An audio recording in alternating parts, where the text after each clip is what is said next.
Merry Christmas and welcome back to another edition of the podcast. And tonight is our Game Week 24 National League preview and predictions, or you could just say our Boxing Day predictions. It is that time of the year again. As you can tell, we've dressed appropriately tonight, haven't we, Paul? I've got my Santa hat on. Paul, is it an elf hat I think you've got on? Yeah, it's an elf hat that we've had a few years. The kids like to wear these, so occasionally I do don it for the school run just to annoy them. But fair enough. Then to be fair, we're just saying off air, weren't we? Most people might be aware, but I'm like pretty small for my age and everything. So the whole month, and anyone else who's quite small out there will probably have got this joke throughout the whole of December. It's not funny at all. All I've got is the elf joke throughout the whole of December. Basically saying that I need to go help Santa out. So maybe I've got the wrong hat on tonight, to be honest. But anyone who laughs at that, just get lost, to be honest. But no, Paul, how are you doing? Of course, Wealdstone improving week on week, aren't they? Another big win for you. Of course, there's other more negative news that we're going to speak a little bit about when it comes to Wealdstone. But on the positives at the moment, it's going well, isn't it, for Wealdstone? Yeah, no, listen, yeah, got knocked out of the FA Cup and the FA Trophy, but when we've got back to league action, we didn't lose again on Saturday. We actually fairly convincingly beat Dagenham 3-0 at home, and quite surprised me. I wasn't maybe expecting it to be as easy as it was, and it was very, very comfortable in the end. I mean, you can talk about Dagenham, so it's hugely inconsistent. I was on commentary and I was speaking to one of their analysts who was up in the commentary box doing his thing for Dagenham, and we had a brief conversation. He just said they've been hit with a load of injuries, and and they really aren't as consistent as they should be. And I know that there's been discussions today amongst our WhatsApp group, Luke, around what Dagenham are doing. Is Elliot Justin going to leave? Rumours about Southend. I think that's probably a little far off the mark, but yeah, they just didn't look hugely cohesive. But they beat Rochdale 1-0 the week before, so just a really inconsistent team, and we've said that for the last couple of years. And Wealdstone took advantage of it on Saturday, and we've got a little bit of breathing space now. We're 3 points above the bottom four. We've got a game in hand. We've got some winnable games over Christmas. But yeah, we could talk about January and onwards with some of the playing personnel as we go forward. But very pleasing win going into the Christmas period for us. I think for a lot of clubs, January is quite an exciting time because going to bringing in more players and add to the squad. But for other clubs, it's also a time that sides actually fear. For example, Wealdstone, it's looking like Alex Reid is going to get recalled to Oldham.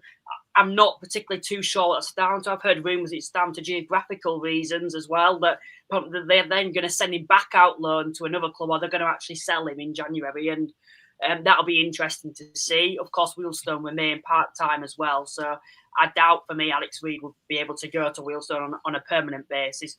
One, because Wealdstone probably don't have the funds to afford him full-time, but also he's going to want to stay full-time, isn't he? He's not going to want to drop into part-time at all.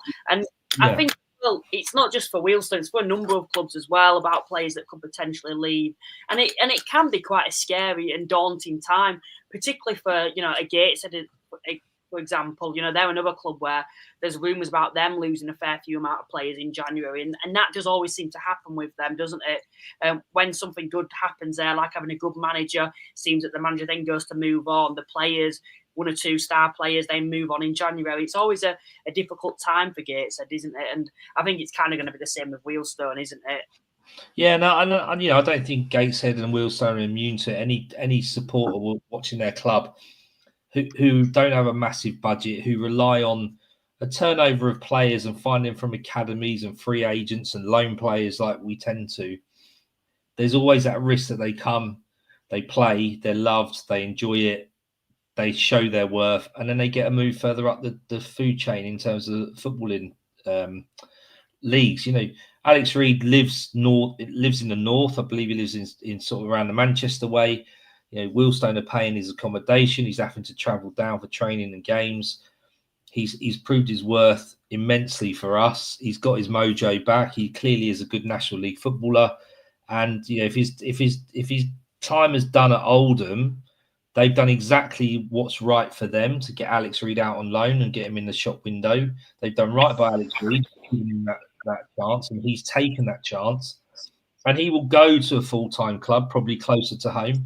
He may be sold to someone who is looking for a striker who can afford whatever salary he is on and anything else. So it's always that risk with Wealdstone that you're going to lose players. We've seen it with a number of players over the years, and we're not surprised. We are disappointed, but fair play to Alex Reid. He's come in and taken his chance, and we've got 2 or 3 others. We've got Jackswell Morrison on loan from Crystal Palace. There's a chance he could go back and reloan. Callum McFarland, who got injured while on loan from Fulham. Does he come back in January? Callum Ceesay's had a real resurgence in the last 6 to 8 weeks. Found his sort of position in centre midfield. Loads of energy, loads of legs. 21 years old, good calibre, a little bit raw. Let's talk of him going. We could lose 3 or 4 players, and it really dent our chances of staying up because we've done as much as we can to get where we are. If we win the 2 games over Boxing Day, we're near 30 points going into January. Really good sort of basis to be on in that second part, but. Wealdstone aren't immune to it. Gateshead will be immune to it. It's happened to Gateshead. It could happen to the likes of any of those teams in and around that bottom half of the table. Halifax may well have had those sorts of situations in the past.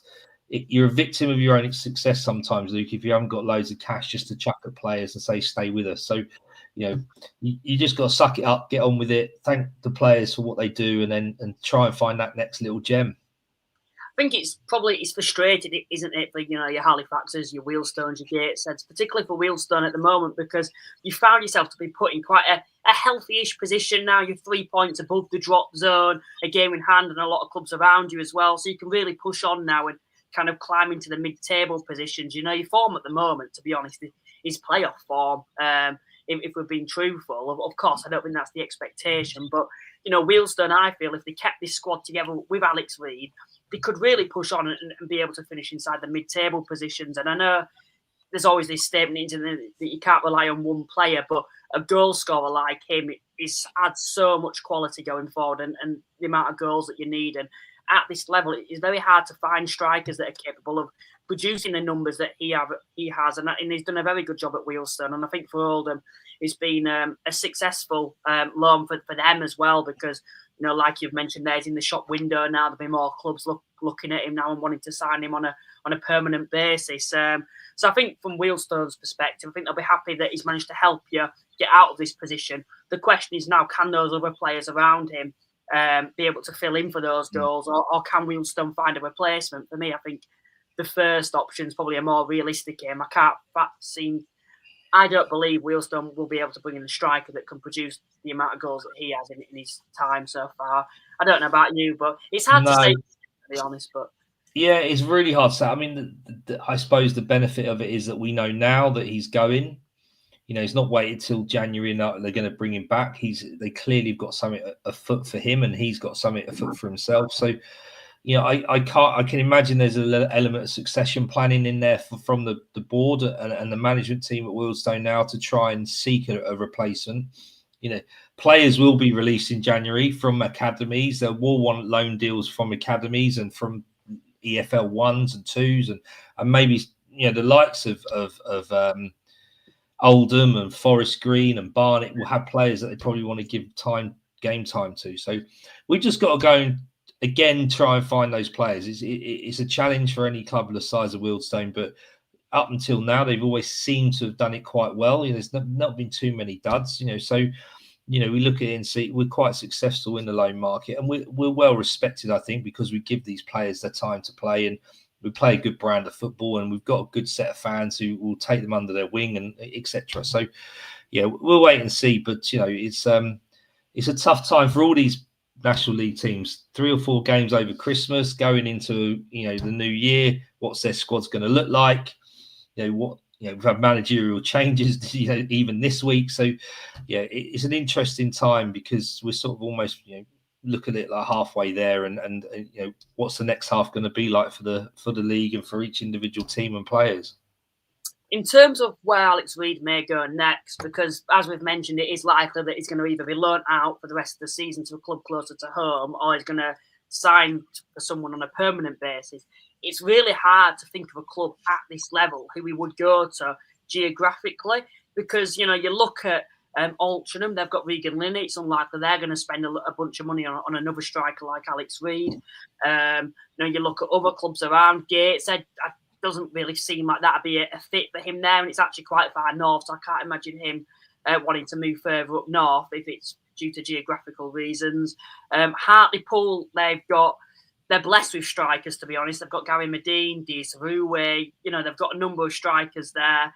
So I can't see him heading to somewhere like Hartlepool. York, I don't think York will particularly want him, and I don't think Oldham would be willing to sell Alex Reid to a rival, in the title race. And even like your Solihull's, it doesn't feel like Solihull would take him back anymore, because they've kind of moved on. I don't think he'd fit into their style. I think the one for me where I think it could potentially be a perfect fit would be maybe a Halifax, and that's might be because I'm being a bit biased, but I look at Halifax at the moment, and yes, we've got a target man in Zach Emerson who's finally found his first goal for the club, but he's still a young striker, and I feel like a target man who can score goals would add something to us, and it's something that I've been crying out for a number of years now. Of course, we've got Billy Waters who's come in, but he's not a target man. He's a good finisher. He presses well, but we need that alternative option. The issue is going to be is I don't personally feel Halifax could afford his wages. And would Oldham want to loan him out to a Halifax, who are a side that are just outside the playoffs at the moment? I can't see it. Maybe Fylde. That's probably the one for me where perhaps. But then again, Alex Reid has done all that work for Wealdstone to then go back to Oldham to be loaned out to a relegation rival. Would that feel right for you? And is there any other clubs that I've not mentioned where you could see him going to? Could you see him dropping down a division even to maybe a wealthy club in the league below, like a Scunthorpe, for example? Or yeah, possibly. I mean, he's quite active on social media, and he looks after himself, and he wants to get playing again and full-time football, and he probably deserves it. He's got the talent to be a full-time footballer. Is his attitude improved? Is his consistency improved? I suggest it probably has over the last few months being with Wealdstone. But there was rumour at the Vale on Saturday that he was getting sold to Forest Green Rovers. But I have, again, it's all sort of hearsay, and those that are in the know, if he was going to Forest Green, I think it would be a good move for him. I think they're blessed with quite a good forward line as it is, and they're proven to be okay because they're at the top of the league. So not, I suppose you always have to look at teams, and they try and the best time to try and strengthen is when you're in a position of strength yourself. So if you're at that top end of the table, you can attract other players and you can make yourself stronger than you already are. That would be a fair shout. We'll wait and see. I don't think it will be with Oldham, Luke. I think you'll probably agree with me, and that many Oldham fans will. That they were very much pleased that he was going to Wealdstone to get some game time, but I'm not sure that they're bothered that if he goes back. So we'll wait and see. It's fair play to him, as I say. Be interested to see where he does end up and where he might strengthen the forward line. But I think Halifax is a good shout. They're not a prolific goal scorers, haven't been for a little while, really, have they? So, if they can get someone like him playing alongside Emerson, because he does play as a two up front at Wealdstone. He's been very effective with Sam Ashford. He's on the penalties. He's got a bit of everything that you need as a centre forward. So I'll be sad to see him go. He's been a real impact for us, a real positive impact, and can only thank him for his effort. So let's see where he ends up. Give him a couple more games in the Wealdstone colours over Christmas, get a few more points, and see where it takes us. Now, we're going to come to the comments now. I want to ask the comments as well where you could see him potentially moving on. So, for me personally, I think it'll either be AFC Fylde. That's kind of a bold shout because I think geographically it makes sense. And I do think Fylde have got the funds to be able to afford him. Or I could see him actually, and it might sound stupid this, but I could see him dropping down a division to a side that could potentially be getting promoted next season. For example, a Scunthorpe, but I could see Scunthorpe, coming in for him at a club like that. But it's all guesses. These aren't official rumours. They're just guesses that could geographically make sense and financially make sense as well for the player himself. But in terms of comments so far, then we've got over 50 people watching, so please remember to like and subscribe. Check out our sponsors, Cards Accepted. There'll be a link in the description to get 50% off your car machine. And also, you can become a channel member for just £2.99 a month. With that, you get to use custom emojis in the live chat, and you'll also get early access to interviews that we will do in the future as well. But we've had Ash who's come in so far, and he said, evening Luke and Paul, Oldham again getting the job done. Yeah, strong win for Oldham away at Braintree it's becoming like just a regular thing, isn't it? Now it's like the dumb thing for all them just to go away and get the 3 points, and I think it's really impressive because and I know I mention about it a lot, but you look at Braintree, you look at Ebbsfleet, you look at your Tamworths. These are sides where last season Oldham seemed to struggle against, whereas this season they're just strolling through the games, aren't they? And picking it up quite comfortably as well. It is impressive from Oldham. And then we've also had Christopher who's come in, Paul. Evening, gents. Merry Christmas. A nice early Christmas present for the Reid at Ebbsfleet yesterday. Bring on Pauls on Boxing Day. Yeah, I mean, Gateshead did what most teams have done to Ebbsfleet. Took them to the sword and got an easy win. On paper, it seemed like an easy win. Obviously, we didn't see the game ourselves, but sets it up nicely for Hartlepool, who also got a win against the Oval, didn't they? So the local derbies on Boxing Day are always interesting to see how they come out, how they sort of end up. But both teams are going to go into that with a little bit of confidence that they can get the win. So quite a hard one to predict that, and obviously we're going to come on to that shortly. But Hartlepool banging form at the moment. Gateshead themselves doing well in the league, so I think for Gateshead it's not really a good time for them to be playing Hartlepool. But be interesting when we do come on to predicting that game. We've had Keith as well who's come and said, "Happy Christmas, Luke and Paul. I'm an Oldham fan. Halifax a good point, but we're going to win the league." Bold shout, but to be fair, it could be doable. The game's in your hand. You will go top if you win those games in hand. And Forest Green failed to win their game in hand as well. And then Keith has also said, Paul, I'm sorry you're going to lose Alex Reid. And then Bilbo Baggins is in, and he said, Thought Wealdstone were really good. Were you at the game, Bilbo, on Saturday, or did you watch it via the stream? Be good to see your thoughts on Wealdstone and why you thought they were really good. Now we've had all things Torquay, a club that could be back in this division next season. It'd be good to see the Gulls back in the National League, a well-supported fan base. We'd certainly like to see you back here. And it's a good away day as well. I haven't done it yet. But it's a nice part of the country, and I've always dreamt of Halifax having them in like August or the end of the season time. So hopefully you come back up and we get that ideal fixture so I can go to play more. But we've also had David in, of course, the Maidenhead fan is coming, Paul. Yeah, happy Christmas all. If only I'd known it was wear a hat evening. It was thrust upon me, David. Luke asked me to put something on my head, so I gladly obliged. Yeah, you got to do what you got to do. It's Christmas, isn't it?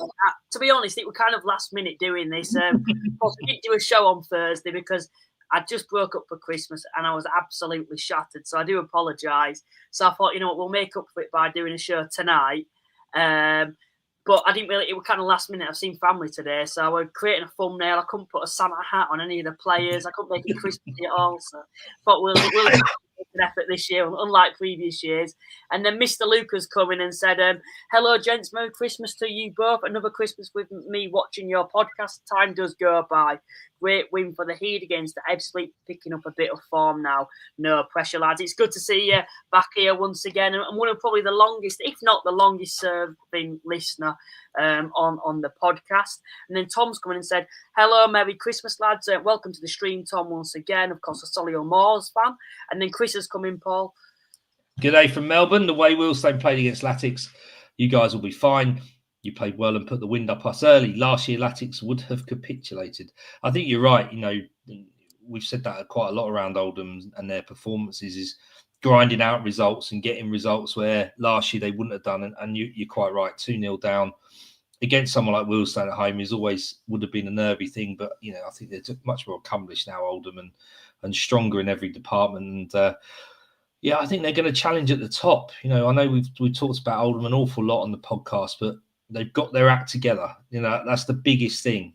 They've given Mickey Mellon time. He's got his squad sorted, and they've got their act together. And it's nice to know that fans out there of other clubs think that Wealdstone will be fine, because I think you're right. It's going to be a nervy second half of the season for a lot of the teams at the bottom. But fingers crossed we'll still be in the National League next year. He's also pointed out that it's 38 degrees in Melbourne as well. Compared to the weather here, isn't it? Yeah. lucky man. I'm dreaming. I know I can't really say it because I went to Athens about a month ago, but I am dreaming of like a and a beefer trip or something like that, to be honest. But no, we've got Stephen, who's also coming, and he said, who do you guys think are going down? And we've just spoke about that. Every week we kind of say who's going to go down, and it changes every single week. I think the one that we can both safely agree with, and I think most people who are watching the podcast can, is that Ebbsfleet are going to go down. Of course, Boston, they're another club, but I don't think they're necessarily down yet, but I do feel they're kind of heading that way, and I think they're going to struggle to stay up. It's not really something we're going to answer on tonight's podcast because we always seem to answer it, but of course we will answer it in the future. I think last time, I think we probably said I had Woking down, and I think that would probably likely change now with them signing in Effing Young and Neil Ardley coming in. So it's really hard to kind of judge who's going to go down. I think at the start of the season, my bottom four, and I'll ask you for who you predicted at the start of the season, who you thought would go down. I think I can remember yours, but I actually said, I think I did. I'll ask you, can you remember who you actually predicted to go down? I know I had Boston, Tamworth. Yeah, I can't remember. Woking, I think I had Maidenhead and Woking. I think I had Boston, Tamworth, Maidenhead and Woking. And I think you had Woking to go down. You had Boston, I think, to go down, Tamworth to go down, and I feel like you had Maidenhead to stay up, and I think you had someone else, but I can't remember who that. It might be Brain. I think you had Braintree just to survive. Actually, it's a hard one to sort of to predict, like it always is, Luke. And there's no getting away from it. But that bottom four at the moment are obviously the ones that are in those stats seat, and I can't see any of them improving enough to get out of it. It really, I also think it depends how the other teams above them do. I think Woking are now going to be okay with the new management and a new ownership, and they'll get new players in January with Neil Ardley on board. And they got their win on Saturday, first one in 4 or 5 games. Wealdstone have picked up a bit of form. The likes of Shots, Filed, they're the worrying teams because they're not in any particular good run of form. But I think the bottom four at the moment are going to struggle to occupy any other positions. It's how they react when other teams don't do quite so well. I think will determine it. Does feel like from 17th downwards, and probably now you'd say Woking are probably heading out of that, and more maybe we're getting ahead of ourselves. But with what's happening last week or so with that win against Altrincham, Effingham's coming and he's actually scored as well, which is a positive sign for them. So it's clear that Woking are going to be able to get the best out of him like they did last time. But also, Neil Ardley coming in, he's a good experienced manager who you think will be able to keep Woking up, at least keep Woking up, I should say, if not actually let them climb even further up the table. As for Wealdstone, aside banging form at the moment, but you'll know how that can change. They haven't had a defeat for a while. When they do have that defeat, are they going to be able to bounce back? Alex Reid leaving, it's going to be interesting to see how Wealdstone react to losing Reid in the next couple of weeks. Aldershot on horrendous form at the moment. Of course, they've got a good point at Forest Green at the weekend, but they need to start turning draws into wins, or even turning these losses into wins, in fact. But that is a positive sign to be able to get a point away at Forest Green themselves. It's really hard. I think I can remember it now. I had Tamworth bottom, I had Boston 23rd, I had Maidenhead 22nd, and I think I had, you were not Woking 21st, and then I had Wealdstone just to survive. Obviously, this was at the start of the season, so it's changed a lot since then. And I think you had 3 of those, but I know you had Ebbsfleet to go down. I think you did. I think you had Boston to go down, Woking, and I think you had Tamworth as well. Yeah, that I don't know what order those win, but I think that was yours, if I'm correct. Obviously, go check that video back now. We might do an update of predictions as well, midway through the season as well. But we've also had coming tonight, Bilbo Baggins said League 2 for Reid. Yeah, we haven't even really looked into that. You look at sides struggling near the bottom. I know someone's actually mentioned it further down. Morecambe and Accrington. I could really see him going to somewhere like them at the moment. That's probably more realistic, actually, in my opinion. I don't know what your thoughts are, but yeah, possibly. How much is he being watched? He clearly gets analysed and scouted. It does seem a bit odd that he would jump from not playing at all, to then coming to Wealdstone to go into League Two. I know Oldham have got plenty of centre forwards, and he's probably has sort of not done himself any favours to get back there, but does seem a bold shout if he does end up in League Two. But football clubs need strikers and strikers who score goals, and at the moment he's in that vein of form. So you're right. I think you quite clearly there's League Two teams that need goal scorers, and he could well get given that sort of half a season to prove himself going into next season. Lewis has actually said he thinks he might go back to Solihull Moors. I know that was a club I mentioned there. For me personally, I can't see it. Stephen said, as an AFC Fylde fan, I would love to have Reid back. We need a good striker in ASAP. Yeah, I could see that happening, to be honest. You know, Fylde have clearly got, I personally think, and I think it's proven that they've got quite a lot of money behind them. So I do think that's a realistic signing for them to bring in someone like Alex Reid, and I think he'd do well there as well. And I think, you know, if you look at Fylde at the moment, you look at the current position, he would be the perfect signing for Fylde, because to have Horton and Reid in your team, and Eustabasi as well, you'd like to think they can climb away from the drop zone. I know the main issue with Fylde is defensively, but even so, with that forward line, you'd like to think they can get away from the drop zone.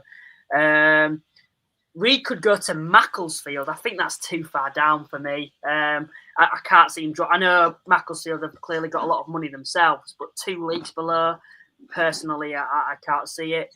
Someone's also put, Paul, we could go to Ebbsfleet. I can't see that happening, to be honest. I don't think any striker would be wanting to go there, especially when you've actually proven you can score 10 goals in this division, and geographically you're wanting to stay close to home. I think that's as far away as it's going to go, to be honest. But we've also had coming tonight, Jake has actually asked you a question, Paul.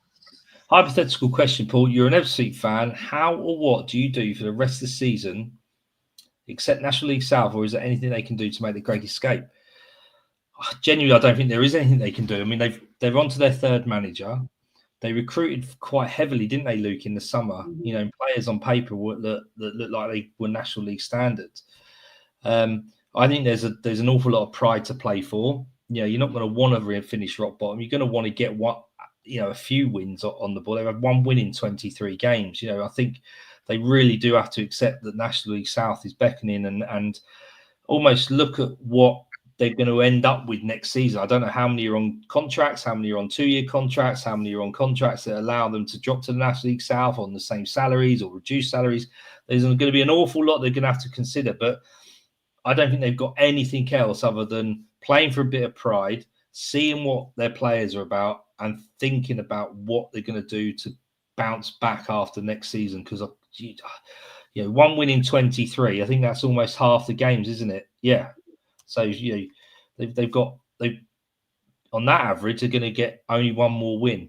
There's not a chance of staying up with that. So, I think they're going to have to look at National League South and be honest about that. Look to see who could manage them. If it's not going to be the manager they got now, do they go to a 4th manager? Do they cut ties with players who are on a lot of money, maybe, and try and reduce the wage bill and think, well, we're not going to get anywhere anyway. We're going to hit the National League South and save a bit of money and rebuild. Loads of questions. Not a nice one for the board, I don't suppose, to consider, because I think they probably came into this league thinking they were going to compete. Mm-hmm. Very difficult for a promoted side to come into National League and do anything other than really survive in the first 1 or 2 seasons, unless you're the likes of a Wrexham or a Macclesfield who have loads of money behind them. First season though, didn't they? And I think we all thought that they'd be able to build on it, didn't we? I don't know. I know a few people had them in the drop zone, but I certainly thought that they'd be doing a lot better than what they are doing with that squad. So it's a difficult one, because I'm not far off being an Ebbsfleet type fan, being a supporter of Wealdstone, but I've seen what we've done off the pitch and how we manage that. And, they make incremental improvements slowly but surely on and off the field to get into the positions to be safe. Our Ebbsfleet looking at it, they've just gone all in, like eggs in one basket, spend a lot of money, try and recruit heavily, hasn't worked, get a new manager in, hasn't worked, now onto their 3rd manager. I think they're doomed, and they're going to have to consider National League South next season and how they approach that. I do fear for them a little bit financially because that wage bill must be very high. It's quite a big squad. A lot of players, when I look at some of the names, you'd think that they'd be on quite high wage bills, and they've clearly not performed well and not really done what was expected of them. You look at Tyler Cordner, for example. He's a player, he'll be on quite a lot of money, I'd have thought. Anthony Stewart's coming from Wickham, an experienced player that's played a number of games in the EFL. And, you look further down that list of the players and you think there's going to be a lot of players there that are going to be on a lot of money and they're just not performing to the expectations. And I just feel for Ebbsfleet now, they're going to need a total rebuild in that summer. Because I think now, to be honest, I think Ebbsfleet are trying everything they can. I personally look at the board and I think they've still got the belief that they're going to survive because they can't face actually the consequences of going down. Because if they do go down, for me personally, I think they're going to struggle and they certainly are going to need a total rebuild. And I can't see them bouncing back, like they have done in the past.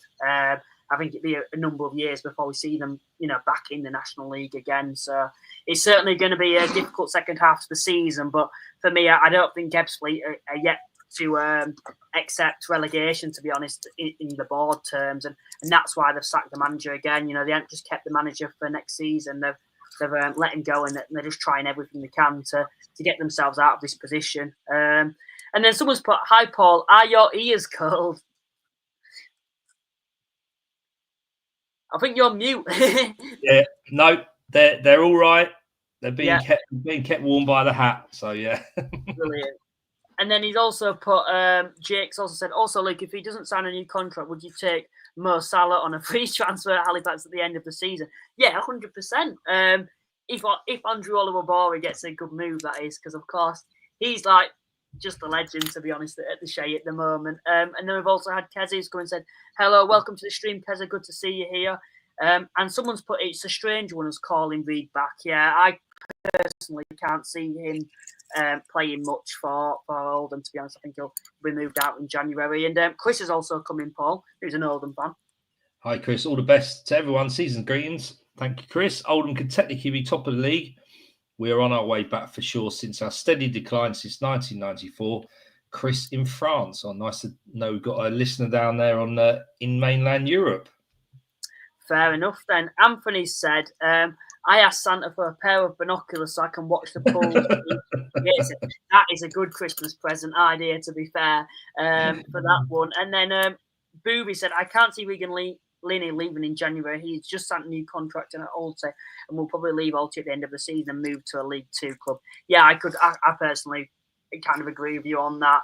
Altrincham doing well in the league. I don't think he particularly needs to leave. I think he's doing well at Altrincham at the moment, and I think he'll stay until the end of the season. For me personally, it's Carlisle and Morecambe in the League Two bottom. Yeah, I'd like to see a Swindon come down, to be honest. A big club.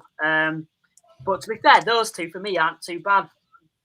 Quite local to Halifax, or Morecambe isn't too far, and Carlisle, I think for your Gatesheads and your Hartlepool, they'd be happy to see Carlisle drop into this division if neither of those two clubs go up, that is. You'll be wanting a Swindon though, won't you, Paul, to be honest?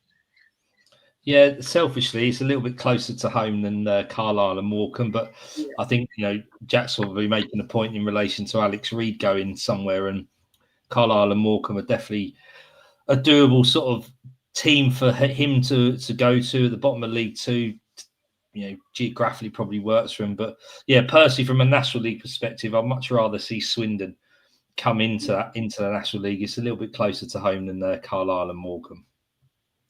David's come in and said, "Isn't Ebbsfleet that write off 2 million losses every year?" I'm not too sure, to be honest, on that. And then Mickey's come in and said, "Sorry, lads, late to the show. Merry Christmas to you and your families."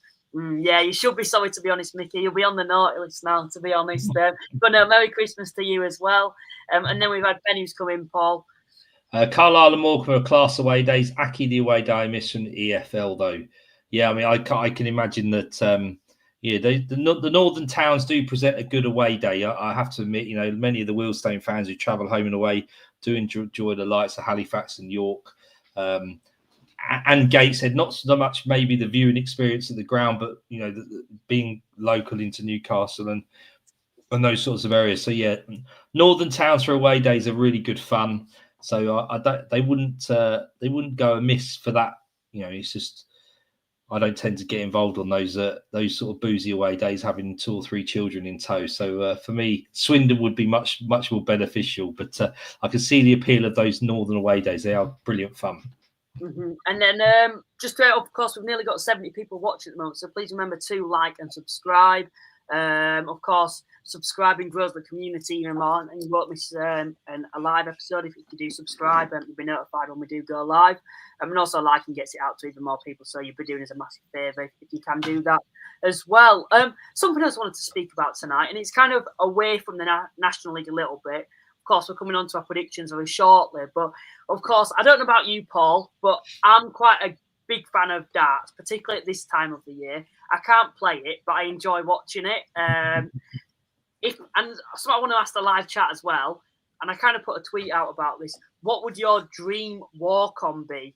What would it be for you, Paul, if you were a professional darts player? Oh, the song. Yeah. Good one. Yeah, that's a brilliant one. One of my favourite songs is, I know you, it's similar band, the same band as you. I like the Stone Roses. This is the one. Don't pick mine. But no. This is the one which Manchester United come out to. So I do like that.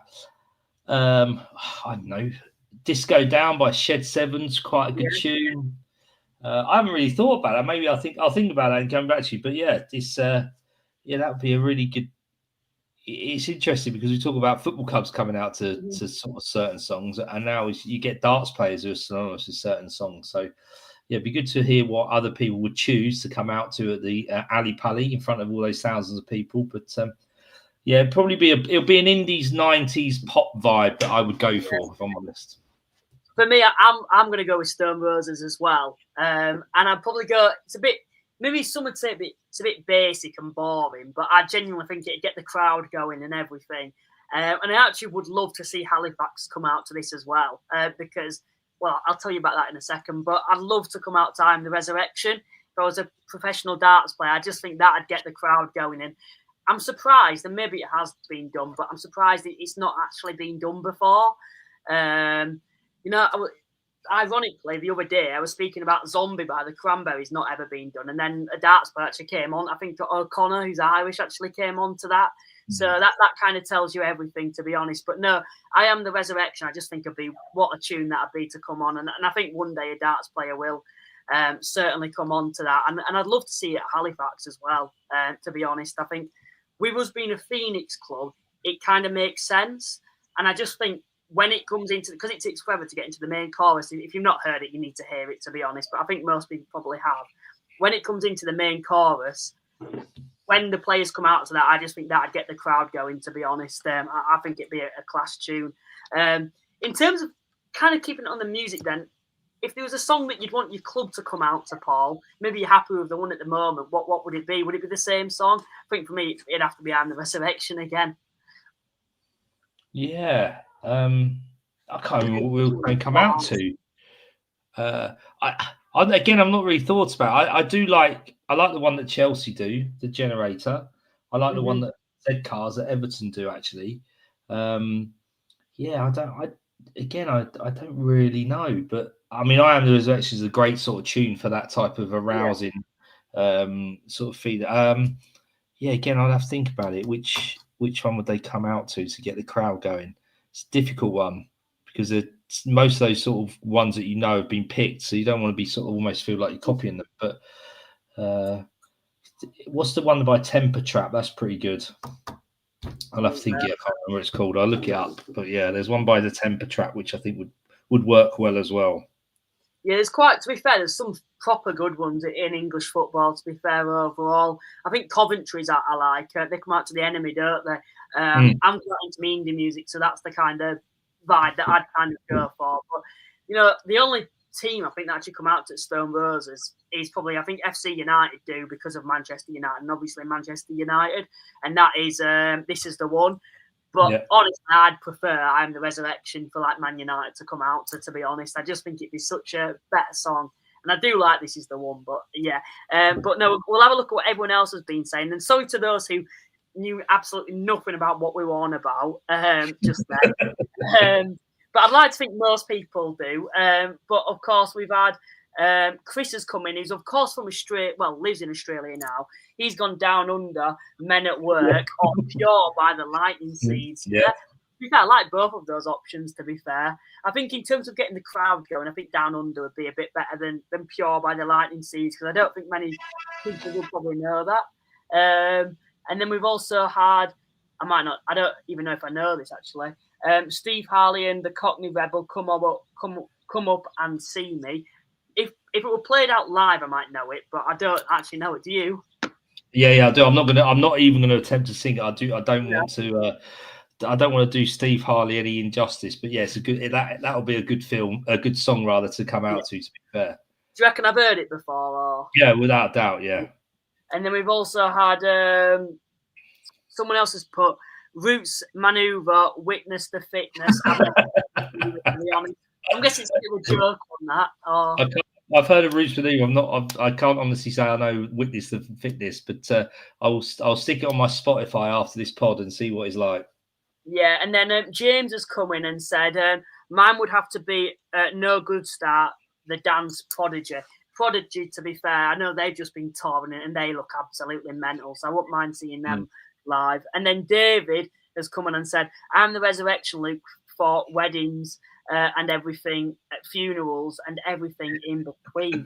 Seriously, nah, that you have to do that justice. That has to be for literally everything, in my opinion, darts and everything.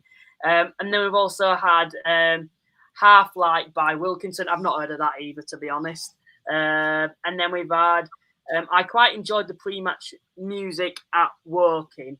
I don't know it to be. I don't know what they would have come out to be honest. I've not done Woking away. And then we've also had Merry Xmas to you both, lads. Thank you, Ali. Thanks for tuning in. And then we've also had who's coming. He said the Netherlands national team fan song by Snow Balex or whatever that is. The one where they we're going in the summer where they're going absolutely mental, all jumping together, or am I getting mixed up?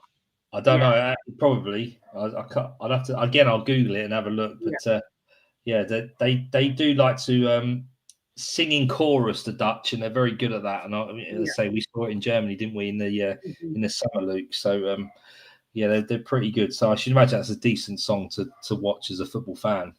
Yeah, it was, to be fair. I think that'd get the crowd going. He just said that. Chris has got its sweet disposition by the temperature. That song. I've heard of that song, so I'm guessing that's I've heard that one before, and I reckon that'd be decent. To be fair, I think that's it for everyone who's come in with those. If you want to keep them coming in, we'll put them on the screen and maybe speak about them as well. But we're going to get on to our predictions now. We will show you the scores on the doors, of course. Just short of 70 people watching at the moment. Please remember to like and subscribe. Last week, I had an exceptional week, and you can't even see it, but I got 16 points, I think, last week. Paul, you had quite a respectable week as well, but it's not even you doing it. It's your daughter actually doing these predictions at the moment. And to be fair, it is kind of paying off. Of course, 9 points for yourself. But I think, to be honest, I reckon that's probably the best either of us have ever done in the predictions league, that 16 points. So I'm pretty happy with that. But 9 points, to be fair, is pretty impressive, particularly from your daughter as well, Paul. I'd be quite embarrassed if I was you. Yeah, listen, she knows her National League football. She loves going to watch Wealdstone. She sat there this afternoon with me and we went through them, and I've let her again put the scores down, and she's very close to getting some really unpredictable scores last week, wasn't she? So we'll see how she gets on this week. She does like to predict a goal, that's for sure. So we'll see how that gets on. I think you pushed ahead with your 6 of your points by choosing 2 0-0 fixtures last week, Luke. Yeah. So you're very brave in thinking that goals aren't going to be scored. I think I always look at it and think that goals will always be scored, but no, that was a brilliant sort of pick out to get 2 0-0 draws and actually get them right. So we'll see how we go. There's no 0-0s amongst the Connie and Paul predictions here, so interesting to see what happens. Yeah, I'm pretty happy to see. I was pretty shocked, to be honest, when I saw both of those come in. And to be honest, I think I only got about 5 of the fixtures correct. It's just I got some of the scores absolutely and that's what kind of gave me the gap. That's how significant it can be. And if you can get the exact score prediction, it's equivalent to getting 3 results correct, if that makes sense to everyone that's watching. But we will get on with the predictions. We'll take a quick glance at the National League table. Of course, I've spoke about Oldham. They win their games in hand. They will actually go top of the league. Forest Green Rovers, of course, have got a game in hand themselves. If they win that, they will go top. So, you look at York and Barnet at the moment, leading the way in the National League. Oldham actually it's in their hands to go above them both. And that's how well Oldham are doing at the moment. In terms of sides that are in this title race at the moment, would you say it's between 4 sides or 5 sides, Paul? Oh, it's definitely. I think it's that top 5. They're all in the 40-point mark, aren't they? You look at Rochdale now. Yeah, I know Rochdale have got a couple of games in hand, but their form is a little bit less consistent than that top 5. So I think realistically looking at York through to Oldham. For those that are going to be vying for that top, I guess the top 3, automatic promotion 1 plus not having to play the playoff eliminator essentially and going straight into the semi-finals in position 2 and 3. So, yeah, I think Oldham, by having those games in hand and being only a point behind Gateshead and 3 points behind Forest Green, you've got to chuck them into the mix now. And look at their form; it's the best form out of all the top 5 teams. 1 draw. Haven't lost in 5. Yeah, I know Forest Green and Barnet haven't, but there's more draws amongst their results. So they're the team banging form, Oldham, and the team to fear, I think, going into the new year, especially like you said with those games in hand. Yeah, certainly. I think the question a lot of people will have is that Gateshead are actually involved. And perhaps they're in a false position slightly because Oldham will likely go above them. But Oldham have got 2 very tough games, I may add. They've got York at home, which is probably the toughest home game Oldham could have at the moment. And then they happen to play a Hartlepool side away from home who are banging form themselves. So that's 2 quite awkward fixtures for Oldham to play during the games in hand as well. But as for Gateshead, 5 points off. Yeah, 4 points off top at the moment. You look at Forest Green game in hand above them. Are they actually involved? Are they in this title race? For me personally, I can't see them winning the title. But I think at the moment you'd have to consider them a title contender.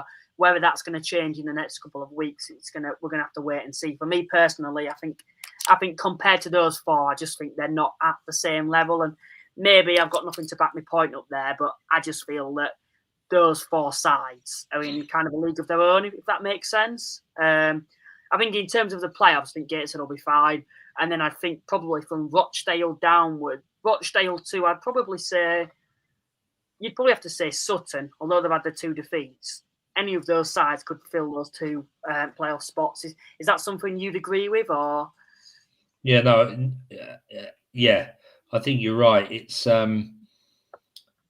Eastleigh have picked up again after a poor run. Obviously, we know about Hartlepool. Yeovil are the ones that look like they could be in danger because if they don't keep that relatively good form up, which they had at the beginning of the season, 3 losses in the last 5, a couple of sending offs, etc. They've lost a few players as well. Yeovil have sold a few, and they've lost James Plant. He's gone again. So, I think they're new to this league in terms of this season, whereas the others aren't, and that might be an advantage to the others over the likes of Yeovil. But I think you're right. Down to Sutton is where it's at. I think the next 2 games is what they've got to look at, Luke, because it's against your rivals. It's a quick turnaround. After Saturday, that's 9 points in quite a quick succession, and that really could shape where they feel they are going into that new year. And it also could help with recruitment. It could help hinder recruitment. Massive set of fixtures coming up. Boxing Day and New Year's Day. So, be interesting into the new year where this league lies. But I think you're right. Sutton upwards for playoffs. The top 4 for 5 for the top 3 positions. I think is the others. Adam Hinchelwood actually came out and said that he thinks Southend will be in contention for the playoffs themselves this season. I think for me, when I saw them come to the Shea, I thought they were a very good side. Probably one of the best sides I've actually seen come to the Shea so far this season. Play very similar to us. I think the question about Southend for me is the fact that they draw too many games. They've also got a very small squad, and when they have injuries, that seems to have a significant effect on them. People, in terms of the comments, people have come out and actually said, "Time to invest in Paul's Predictions League comeback." And then we've also had, Kez has actually said quite harsh, Robert. Thought they held their own when they played us without Reid. And then I think that's in terms of Wealdstone against Oldham, yeah. And then we've also had Andy's actually came in, if I can get that. He actually said York. Oh yeah, Oldham v York is the game of the season so far. I would 100% agree with you on that. It's a really hard one to call. York in fine form themselves at the moment. Oldham a side that look unbeatable to a certain extent at this moment in time, and both sides. You look at the additions that they've had to the squad; they've just got stronger and stronger as the season has gone on. And then Roberts actually said Oldham's game in hand is against Rochdale away, which is guaranteed 3 points. they just hate on each other constantly. And then whenever anyone says anything, they say they're obsessed with each other. They're obsessed with each other or whatever. But Mickey said, "Look, the Heat are 9 points clear of 8, playoff contender, not championship." That's, I think, a realistic expectation from Mickey. He's kept his feet on the ground there. And then Ali's actually come and said, "Luke, did you watch Smith's ground hopping visit to the Shea? Didn't get a great score, sadly. He could not have picked a worse game to come to." Paul, I don't know if you've heard of Smith. I think it's Smith online. He goes around all the different grounds in the country and kind of documents his experience there. And I've been asking him for years to come to the Shea to document Halifax. I've asked him, come Halifax v Wrexham, come Halifax v Oldham. And then he picked a game where it was the lowest attendance that I've ever attended at the Shea in my current life, and that includes friendlies as well. The game was actually 0-0 as well against Sutton. Yeah, it wasn't a good one for him to come to be honest. And I personally feel like documenting a video on Halifax after that, just to kind of there is a positive side in some way to us. Obviously, at the moment, off the field, it doesn't look like there is one because of the attendances and all that kind of stuff. But I'm sure I'll do that in the future. But no, we'll get on to the predictions now. We'll have a quick glance towards the bottom as well. Of course, bottom four we spoke quite a lot about at the moment, but we will get on to the predictions anyway. Game week 24, Boxing Day predictions. Fylde versus Rochdale then. How do you see this one going, Paul? I've got here Fylde 2, Rochdale 4. Both sides are capable of scoring goals, to be fair, so I can see that. Yeah, and I think Rochdale need to get back to winning ways. I think they could have harder games, no disrespect to Fylde, but they could have harder games coming up than Fylde. Fylde, again, look at that, one in the last 5. Got the worst goal difference apart from Ebbsfleet in that sort of almost bottom half of the table. So I think Rochdale should be enough. 4-2 may be a generous score, but I do think Rochdale win. I've gone for a high-scoring game myself, not as high-scoring. I've gone for a 2-2 draw for this one. Fylde at home. They've picked up some good results at home, to be fair, Fylde this season so far. Of course, we did beat Gateshead in the league. I think we obviously beat Solihull as well. I think it'll be a tough game for Rochdale, so I'm going to go for a 2-2 draw for that one. Next game, then it's the derby. Some say this is the biggest derby in non-league. Obviously, Oldham v Rochdale will also be considered.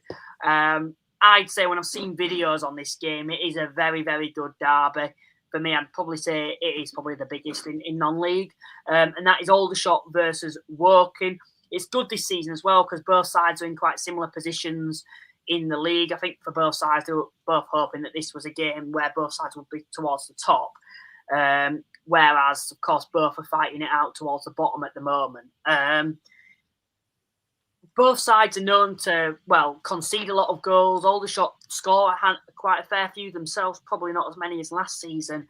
But with it being a derby, it's really hard to predict these type of games, and they always do seem to be high scoring. So I'm going to go for a 3-3 draw. So that's kind of my freak prediction of the game week. How do you see it? We've got Shots 1, Woking 2. I mean, there's a nugget there, apart from the fact it's obviously a heated local derby as such. But, if Shots win, they go above Woking. If Woking win, they pull themselves away from Aldershot and the bottom 4, 5, 6. I think Aldershot got a very, very good draw at the weekend against Forest Green. Woking got a great win under Neil Ardley's first time out.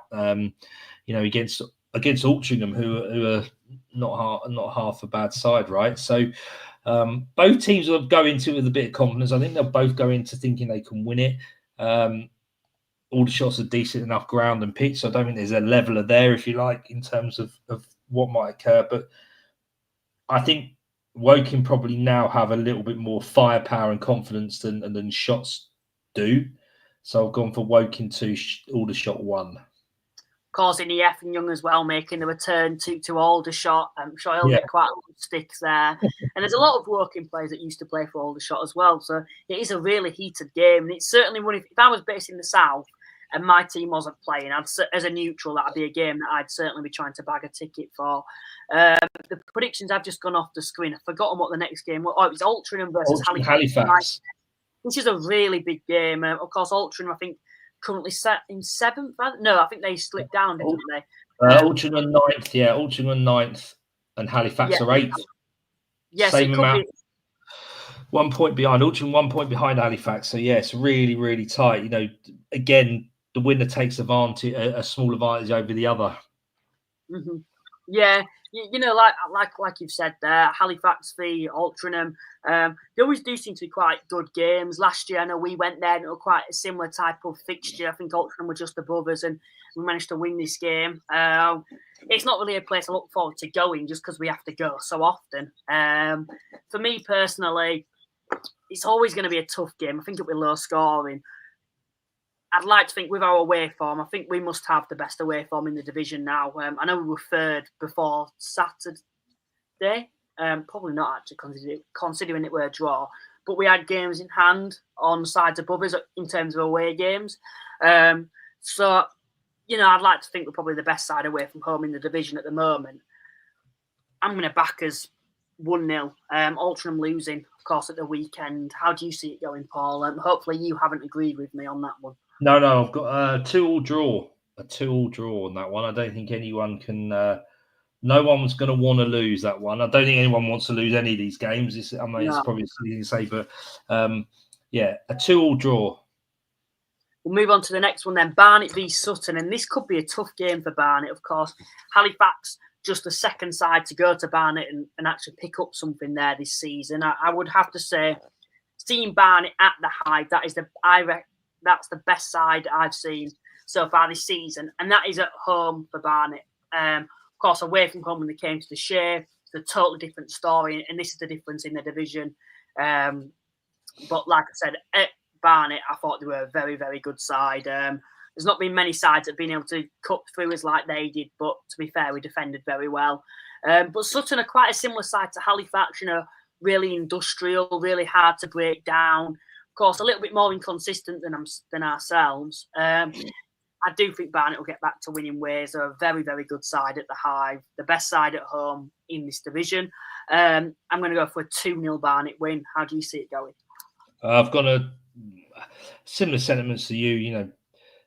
Barnet are not going to want to lose at home. You got to really make your home ground a fortress, and Barnet's certainly proven to do that with the Hive. And I've gone with Barnet 2, Sutton 1. Sutton have picked up, and we talked about it in last week, sort of coming into that playoff, around those playoff positions.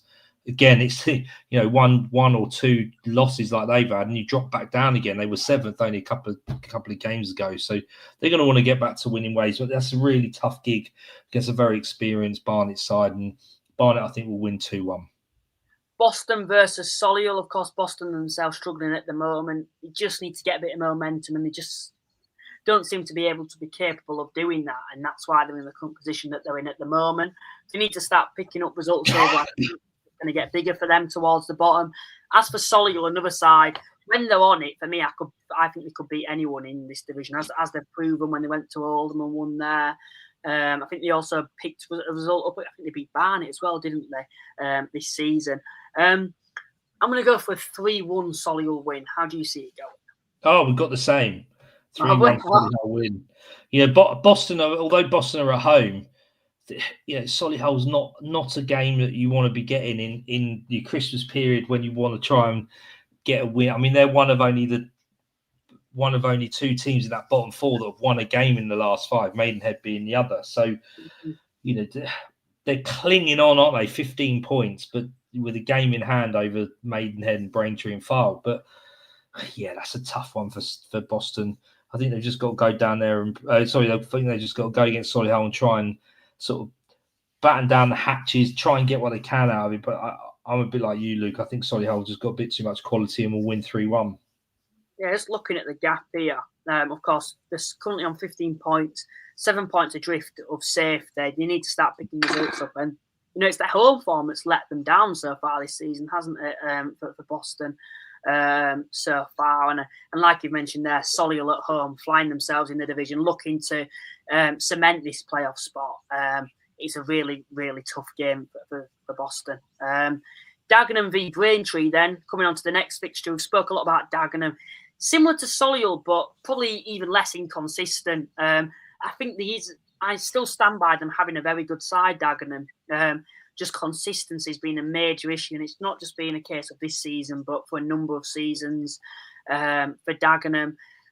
As for Braintree, another side needing to get out of that drop zone, of course, sitting in 21st at the moment. They do need that win because, you know, if your Files and your Aldershots pick up and your Wealdstones carry on like they are doing, then there's going to be a gap there for them. And I think you look at Dagenham at the moment, they're a little bit vulnerable. You'd like to think for Braintree, this could be the place where they pick a result up, and they've actually gone for a 1-1 draw. How do you see it going? We have gone for Dagenham win 2-1, but having seen Dagenham on Saturday, I can see, you know, the fact that Braintree will go there with confidence if they analyse that game and see how they play. Dagenham are really struggling for a centre forward, Luke. They didn't have Josh Humer or Junior Marias playing on Saturday.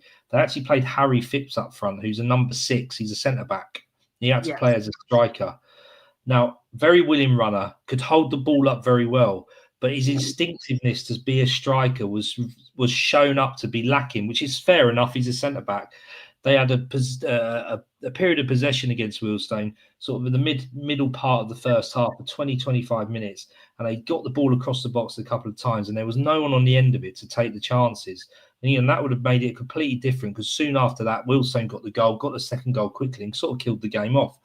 So, you know, I think Braintree will go there with a lot of hope. I do feel sorry for Ben Strevens. I read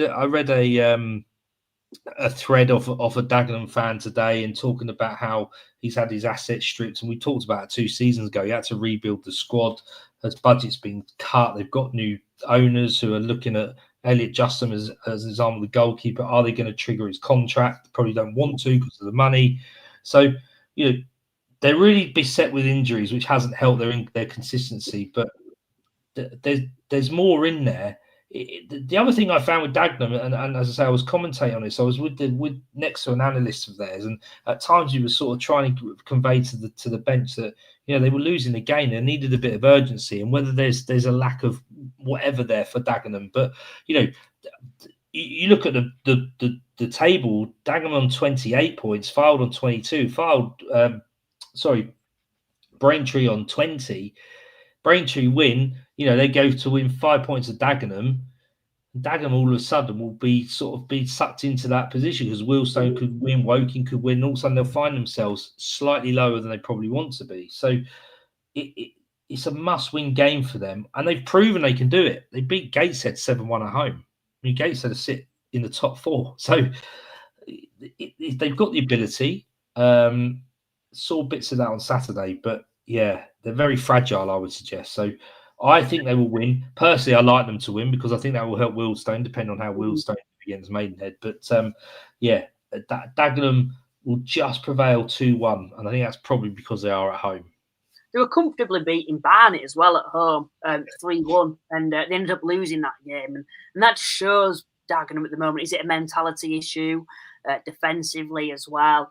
It's games like that. And what I've noticed with Dagenham is they're taking the lead in games and they're letting it slip and ending up and dropping points from winning positions. And that seems to be having a detrimental effect on them, because if you forget about those results where they're in winning situations, I think they'd be in the playoffs now. Of course, I've not done the maths, but I think if you look at all those games where they were in winning positions at half time, I think Dagenham will be in the playoffs at the moment if you added all those points together. Next game then that we will have a look at is Gateshead versus Hartlepool. Is this a derby? I think geographically you'd have to say it is. It's as close as a derby each side's going to get this season. Of course, Hartlepool will look at York as well, but for Gateshead, I think this is probably as big of a derby Gateshead are going to get in this division. Like I've said, it's going to be a bit of an awkward and a banana skin, I think, for Gateshead at the moment. They're coming up against a Hartlepool side that have found some form. I think they've only had one defeat under Lenny Lawrence as well. It's going to be a tough game. I'm actually going to go for a draw for this one. I'm going to go for a 1-1 draw. How do you see it going? I've gone for a Gateshead win. But you're right. It's a tough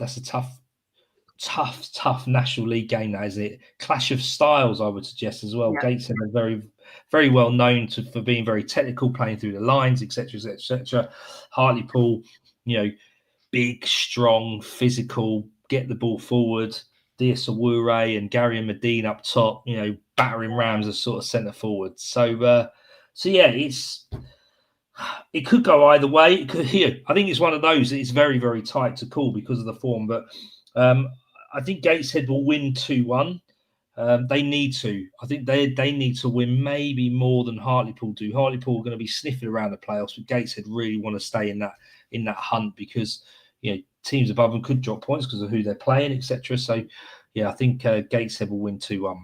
Yeah, it's a really awkward game for Gateshead for me, coming against Hartlepool at the moment. And I do still stand by thinking Hartlepool will finish inside the playoffs at the end of the season.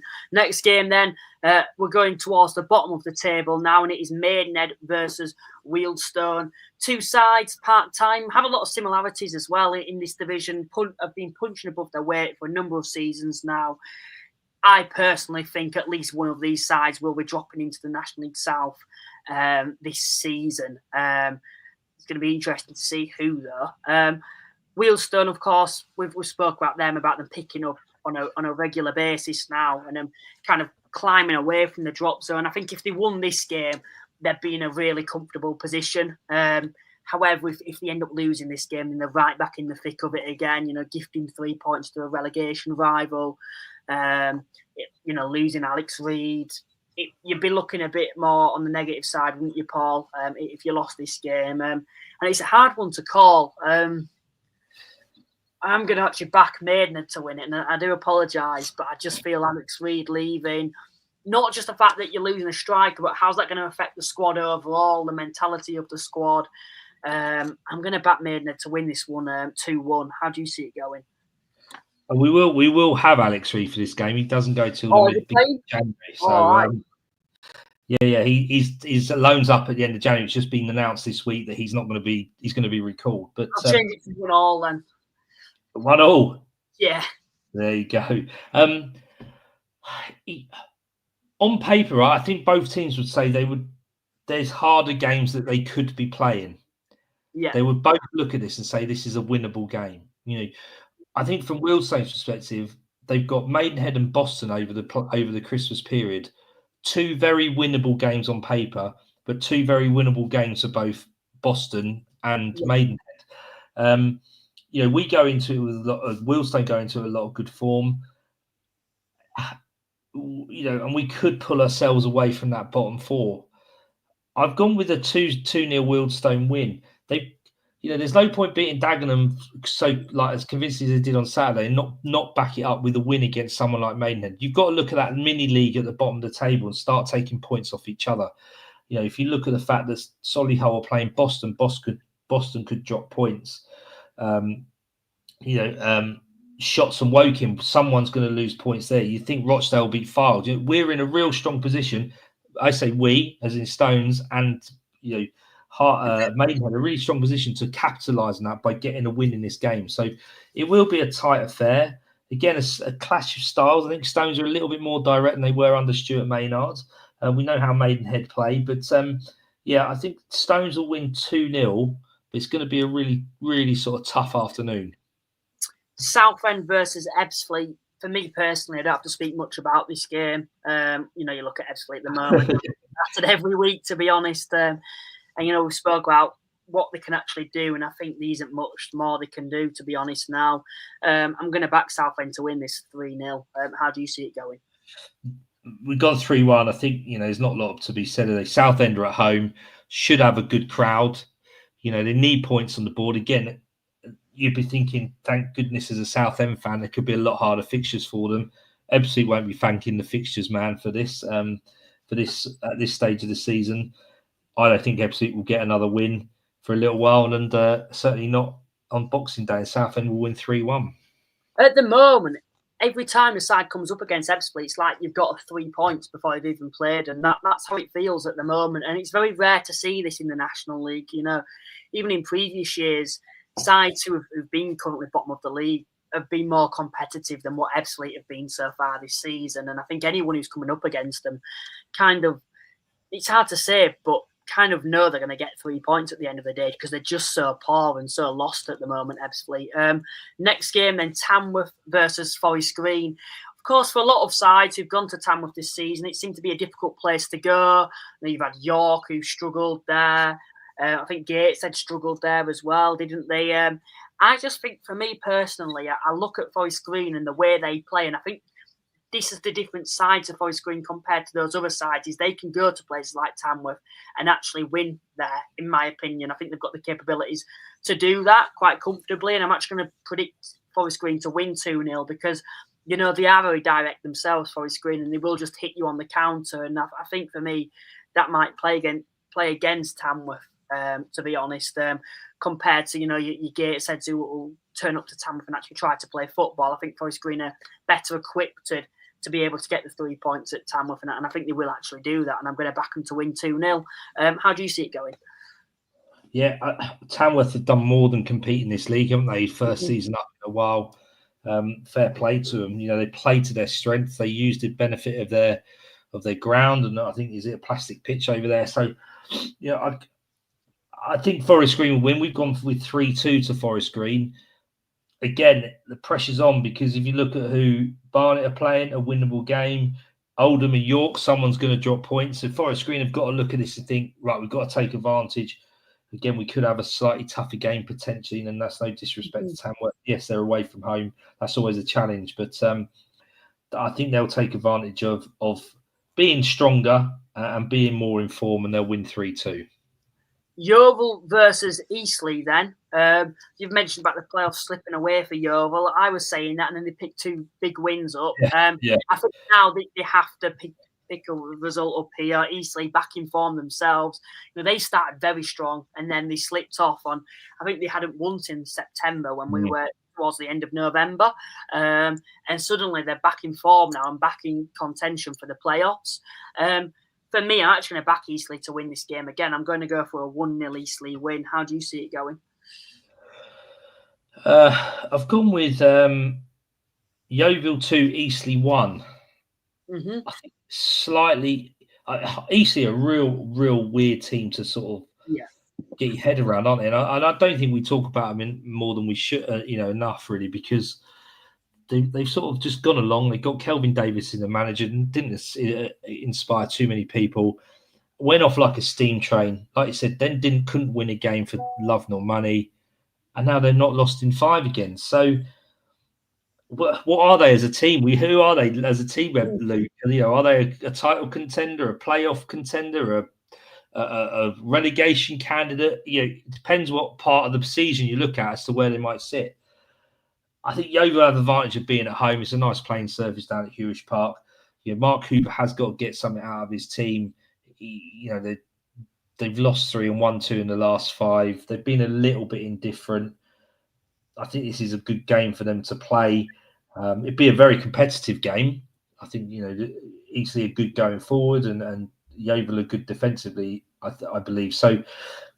I think Yeovil will win 2-1, but it's a tight game. you look at Eastleigh and you look at the squad: Quigley, Taylor, Shade, McCallum, who I think if you're basing it over the last 5 years has to be the best National League striker we've actually seen, who's done it consistently over the past 5 years. You look at that squad: Niall Marr previously at Grimsby and Halifax, and you'd have to say it's disappointing to see Eastleigh in this current position. With the money they've got, they're another side, probably like your Hartlepool, like your Solihuls, who should be doing a lot better, especially when you see, your Halifaxes and Altrinchams outperforming them themselves as well. We'll move on to the final game now, which is, of course, I think the one that most people have been waiting for: Oldham versus York City. Game of the season so far, I would say. I don't know if you'd agree with that, Paul, or not, but for Oldham, they win this game. They've got a game in hand on York, 2 games in hand on York as well. For York, if they win this game, they'll remain top of the league. It's a really hard one to call, and I think it'll be one where if we looked at the live chat now and looked at people who put their predictions in, people will have very, very split predictions on this one. For me, I'm going to ask you firstly, how do you see this game going? Oldham 1, York 2. Oh, that's good then for the predictions league, because I've gone for a different prediction for that. Oldham 1, York 2. I think you're right, Luke. If you took your Halifax and Wealdstone head off and put it aside and put a neutral National League head on and thought, what game should I go and watch? I'd be going to Boundary Park. Atmosphere off the pitch is going to be excellent. I should imagine it will be one of the biggest attended games they've had in a long time at Boundary Park. York will travel in numbers because obviously they're doing well in the league and etc. So the terraces will be bouncing, and 2 good quality informed teams on the pitch as well. And maybe again a clash of styles, the way Hinshelwood plays compared to the way Mickey Mellon plays. But it's got all the ingredients for an excellent football match, and certainly one that if I wasn't going to watch Maidenhead Wealdstone, being a Wealdstone fan, I would look at going to watch that game. But sorry, you Oldham fans, I know there's lots of you listening, and I've got a lot of respect for them, but I do think York will just prevail this time and win 2-1. Don't click off the stream, Oldham fans, because we're not negative. I'm predicting you to win. I've gone for a different prediction. I've gone for 2-1 Oldham.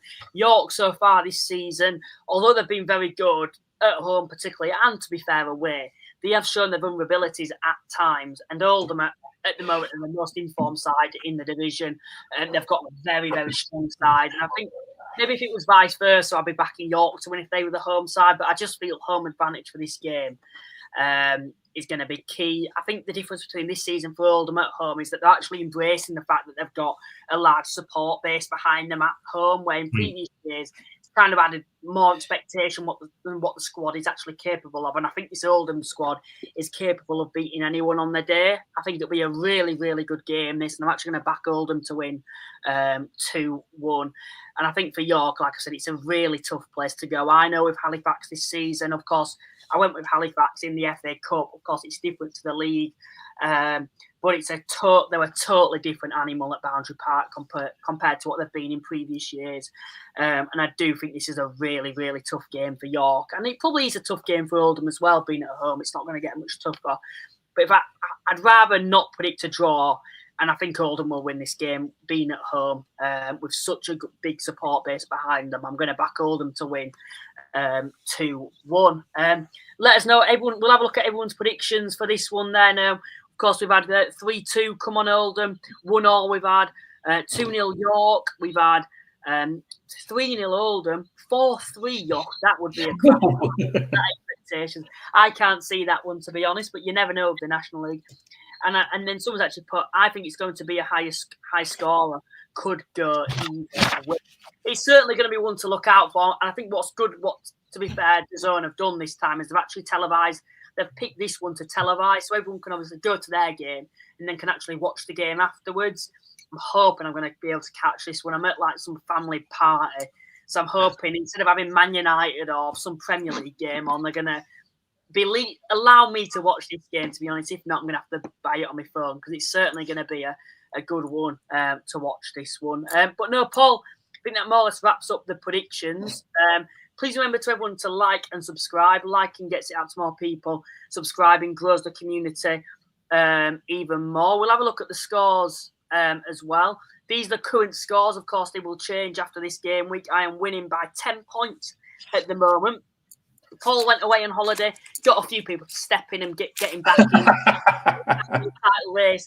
And then as soon as he's back, tried getting his daughter to do it. And to be fair, she did well. But I've kind of just upped the gears a little bit, to be honest. But no, Paul, obviously a big game week for you.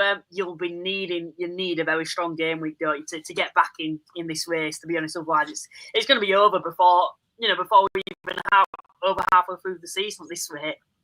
All right, Luke. Yeah, no, I think I've got to have a strong Christmas period like many of the teams in the bottom half of the National League and those going for the promotion playoffs. But yeah, little Connie's helped me out the last couple. She did not so bad last time. Let's see how she does this time. If not, I might have to sack her and get someone else in. But it's they're tough ones to predict because a lot of them are local games. Rivals, derbies, whatever you want to call them. So it's going to be an interesting Boxing Day, and then obviously a short turnaround to New Year's Day. So injury suspensions come into play for that second leg, and a bit of form as well. But no, it's always fun to try and predict them, and let's see how we get on. We've still got another half of the season, Luke. Yeah, we certainly have. Well, Paul, thank you very much for joining me tonight, and Merry Christmas to yourself, and also thanks to everyone that supported us over the past year or so. If we end up doing we might even end up doing another podcast before the end of the year. But thank you to everyone that's also tuned in over the past year. The support has been immense, as it has been for the last couple of years since we started doing the National League podcast. And hopefully better things are to come in 2025 as well. And we wish you all a very, very Merry Christmas. And we will see you next time. Bye for now.